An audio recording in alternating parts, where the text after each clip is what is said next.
Welcome to this episode of Fresh Thinking by Snowden Optiro. I'm Rayleen Hargreaves, Principal Consultant and Reconciler Product Owner at DataMine. Today I'm joined by Ian Glacken, Executive Consultant with Snowden Optiro. Ian's a mine and resource geologist with extensive experience across a wide range of commodities and production environments. He also delivers the Snowden Optiro's reconciliation training and has carried out numerous reconciliation reviews, which is why we're here today. He also gives a unique view of both what works and what doesn't work. Today we're discussing what consultants see that mine sites often miss and what can we learn from that. So let's get into it. And hello, Ian. Thank you, Rayleen. Good to be here talking about my favourite topic, reconciliation. Mine too.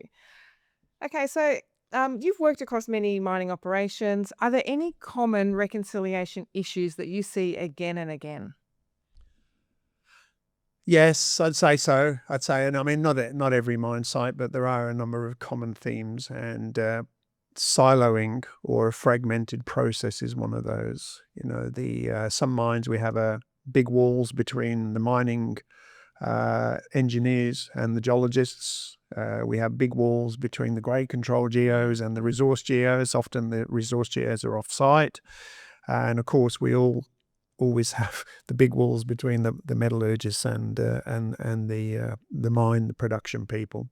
So and typically it's the geology department that owns the reconciliation, even though, as you and I know, reconciliation is it's interdisciplinary, and it's something for the entire mine, including the processing, including the mining engineering, including the grade control, including the resource model. So everyone needs to own it. So you know, there is a perception that the recon is what the geos do, and quite often there's, certainly from the processing side, there's a lack of support there. I wouldn't say there's a lack of support from the management, because the management typically understand what the issues are, but certainly from the processing side, there's maybe is not as much buy-in as we have. So there, I'm not saying they're issues at every mine site, but they are issues at a lot of mine sites. Thanks, Ian. So what's something that you regularly see that mine sites are often surprised by when reconciliation reveals it?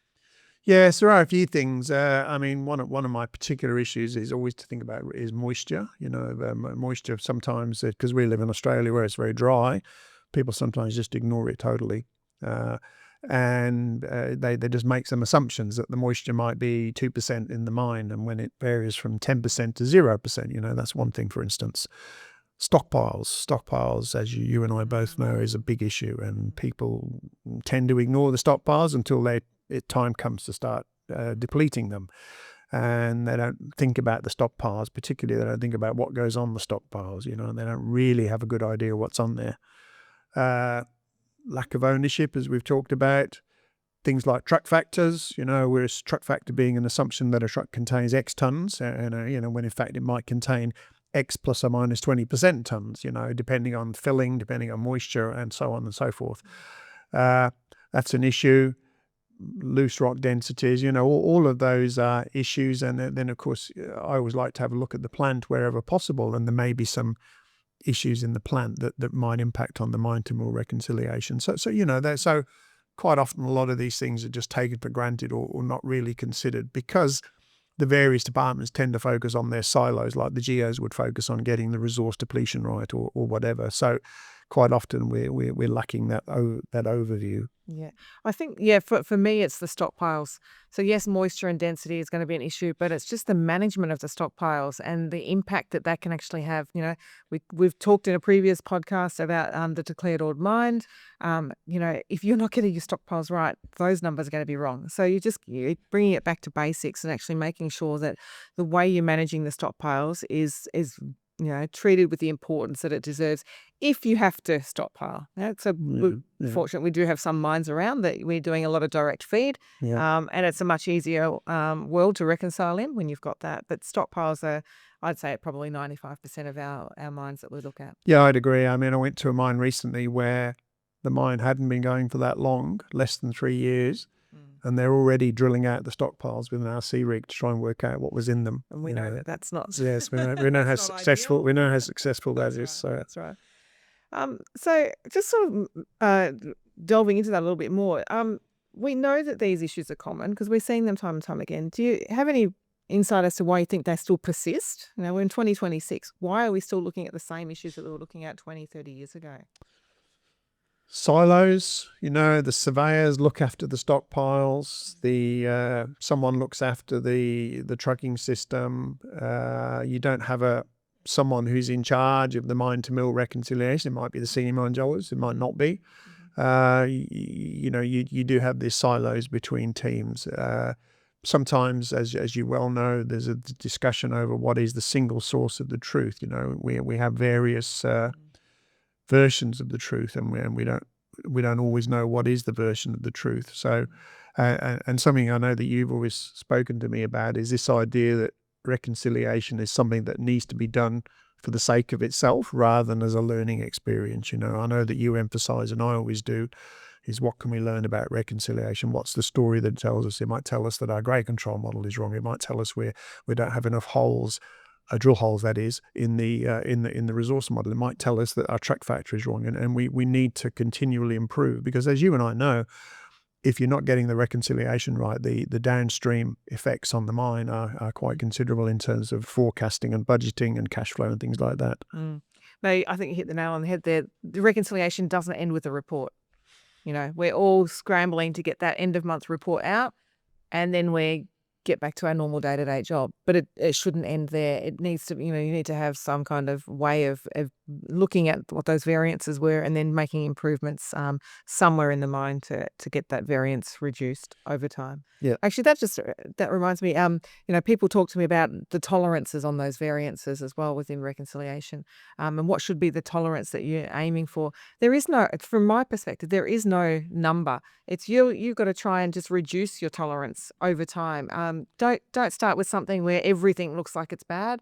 Yeah. Make your tolerances wider and actually just bring it in slowly as you improve things. Yeah, I mean, I always get asked, whether it's on a training course or at site, what should we expect for a mine of X tons, and X grade, and it depends. But what I always do say is that the tolerance that your commercial people expect and the tolerance that you expect are very different. If you speak to the CFO, he or she will say, "Oh, I want you to be within 1%." And clearly that's not going to be the case. So you do need to understand what the tolerance is, and it's going to be a function of things like the difficulty of the ore body, the mining method, the difficulty in predicting grade, and so on and so forth. Yeah, certainly. So might have gone a little off topic there, but it's always a nice little segue. So we have been to some great sites that do reconciliation well. What do you think they're doing differently when it comes to reconciliation? Well, they have a flow sheet or a movement or a mine value chain. They have a picture of that, and that's widely publicized. So everybody, the geologists, the mining engineers, the surveyors, production team, the metallurgists, they know what the modes in the chain are. Then they know what's being produced, they know what's being compared, and they know what the outcomes are meant to be. The good sites take the time to look at the results for the month and have a meeting and say, well, what did this tell us? What does it mean about? What does it mean about the plant? What does it mean about the mine? What are the issues? How can we fix that? So that's one thing. And so essentially, it's all about having an overview, having no silos between the teams, having good communication between particularly the plant and the mine side teams, and learning the lessons from the reconciliation. Of course, learning the lessons implies that we do know that what we're producing is good and it's reliable. If it's not reliable, then there's not much point. There's no point. Yeah. No, that's right. Yeah, I think from my perspective, what do I think is being done well? It probably reiterates what you've just said. It's the material movement flow. It's having maybe it's a monthly or even a quarterly reconciliation meeting with all of the stakeholders across that mine value chain. So it's not just the geologists, and actually bringing in the mets, bringing in the planners, and actually looking at how things are going, and then making some actions on how do we actually move ahead so that we can try and reduce any of those variances. Which does bring me to the point as well that we want to see variance. We don't want to see all of the numbers aligning. When I see all of the numbers aligning, then I know that there's some balancing going on, and that's not that's going to hide any problems that you might be having operationally. Yes, I do get very frustrated when they take the plant and they write those changes right back to the stopes. I mean, that's not the point. The point, as you say, is to is to understand the variance. And of course, for instance, if you have a resource model, a reserve model, and a grade control model, the variance is going to be different because you've got more information in the grade control model. You're taking the resource model and you're applying factors. So you would expect to see better reconciliation. So we need to understand that flow. And as you say, we do need to understand what the variance is. Yeah. And why it is. Yeah, absolutely. I guess I'll end with if there's one thing a mine site could do tomorrow to improve their reconciliation process, so no consultant required, what do you think it would be?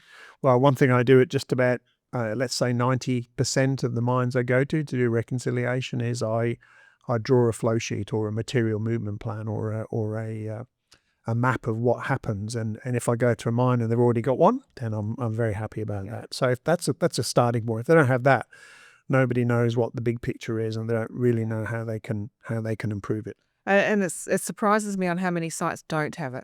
Yeah, I'm surprised too. Yeah. So because that's definitely one of the things I have to do as well. Okay, so I guess that we could probably talk for hours. But if we we step back and we look at the big picture, and that's exactly what good reconciliation helps us to do. I think there's a lot of opportunity for improvements across the mine. Yeah, so I mean, as a consultant, it's always good to go to mine sites, but it's possible for you, and some mines do this. It's possible for you being the mine people, to do everything yourself and to sort it out. You don't need consultants, even though I'm very happy to, and you are too, to visit lots of mines. Oh, definitely. Okay, Ian, thanks for the discussion. And if you'd like to listen to more of our Fresh Thinking by Snowden Optiro podcasts, you'll find them on our free on our website, Spotify, Stitcher, Apple Podcasts, Google Podcasts, and most other podcast platforms.